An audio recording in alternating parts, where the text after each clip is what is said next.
Hi, this is Jennifer Roman, and I'm taking a few minutes to talk with you about how you can use the comprehension strategy of predicting with your child at home the way that we do it at school. First of all, I just want to make sure that everybody understands that predicting is simply making a guess about what's going to happen in the story, making guesses about character traits, events in the story, what the problem might be, what the solution might be, any kind of a guess of what's going to happen. We predict with children before we read. At school, sometimes we'll cover the picture on the cover of the book and just show children the title. What do you think this is going to be about based on the title? Then we'll show them the picture on the cover. Now that you've seen the title and the picture, what predictions can you make about this book? We may read the first few pages before the problem really happens and ask them, what do you think the problem is going to be in this story? Um, or you could even ask your child how they think the characters might change in the story based on the events that have happened. Do this throughout reading. And after the story's done, ask your child what they think would happen next. If this was going to continue, how these characters might change, or how the story could keep going.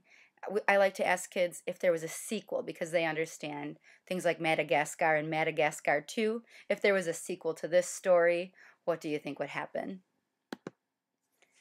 The reason that it's so important to predict is because it helps the child understand the story.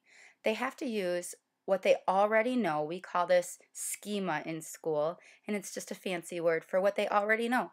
And they have to connect that with what they are learning in the story. So they put those two things together or synthesize that information, and that is what helps them to make the predictions.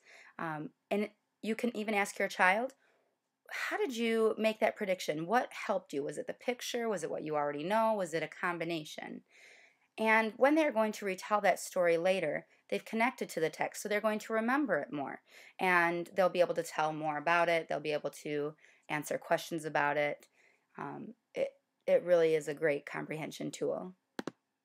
So when you're predicting with your child at home, try to use the language that we use in school.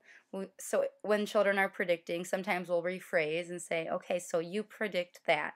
Um, or, okay, so you wonder if this is going to happen next. You think this. And you can even model it with your children. So when you're reading, make predictions yourself. I'll bet that this is going to happen.